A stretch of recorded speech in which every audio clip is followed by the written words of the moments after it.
తెలుగుదేశం పార్టీలో ఆయన సీనియర్ నాయకుడు.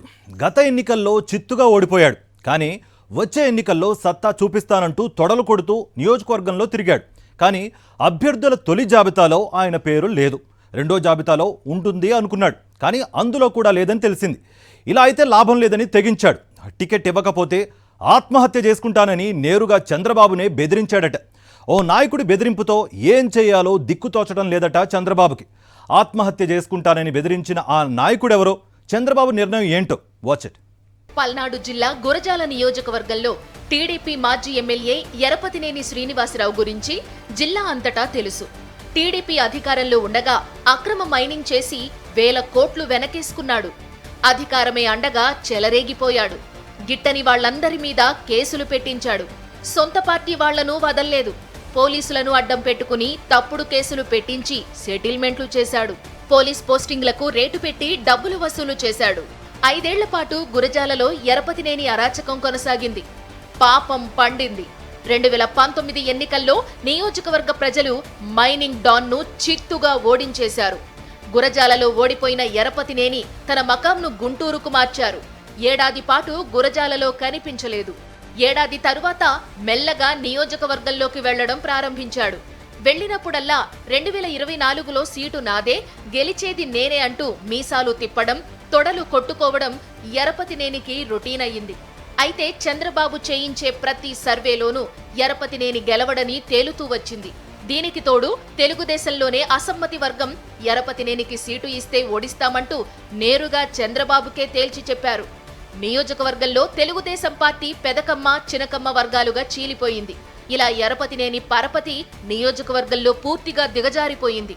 అయినా సరే సీటు నాదే అంటూ ప్రగల్భాలు పలకడం మాత్రం ఆపలేదు. చంద్రబాబు ప్రకటించిన మొదటి లిస్టులో ఎరపతినేనికి చోటు దక్కలేదు. తనకెందుకు చోటు దక్కలేదని ఆరా తీశారట. చంద్రబాబు నిర్వహించిన ఐవీఆర్ఎస్ సర్వేలో ఎరపతినేనికి అతి తక్కువ మద్దతు లభించిందని తెలిసిందట. ఎరపతినేనికి సీటు ఇస్తే గురజాలలో టీడీపీ ఓటమి ఖాయమని భావించిన చంద్రబాబు కొత్త వ్యక్తికి సీటు ఇవ్వాలని డిసైడ్ అయ్యారు. ఈ విషయం తెలుసుకున్న మైనింగ్ డాన్ ఎలాగైనా సీటు తెచ్చుకోవాలని ప్రయత్నాలు మొదలుపెట్టాడు. కానీ ఆయన చేసిన ప్రతి ప్రయత్నం బెడిసి కొట్టింది.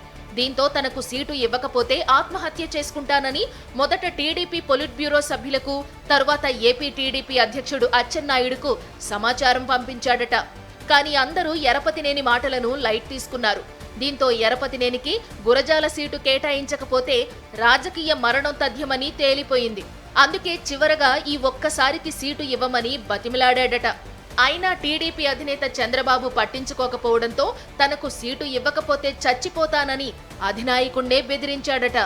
ఎరపతినేని బెదిరింపులతో చంద్రబాబుకు ఏం చెయ్యాలో అర్థం కాక పార్టీ సీనియర్లతో చర్చించారట. పొలిట్ బ్యూరో మెంబర్లు కూడా చివరి అవకాశం ఎరపతినేనికి ఇవ్వమని చంద్రబాబుకు చెప్పి చూశారట. వెంటనే చంద్రబాబు సర్వే రిపోర్ట్లను పొలిట్ బ్యూరో సభ్యులకు చూపించి ఎరపతినేనికి గురజాల సీటు ఇస్తే ఓడిపోవడం ఖాయమని చెప్పారట.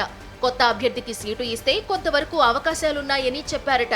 అన్నీ గెలుస్తామని పోటీ చెయ్యం కదా, కొన్ని చోట్ల ఓడిపోతాం, అందులో ఈ సీటు కూడా పోతుందనుకునే ఎరపతినేనికి ఇవ్వాలని చంద్రబాబుకు సూచించారట. ఇప్పటికే కోడెల శివప్రసాదరావును పోగొట్టుకున్నాం. మరోవైపు పార్టీలో ప్రాధాన్యత లేదని కోడెల కొడుకు రచ్చ చేస్తున్నాడు.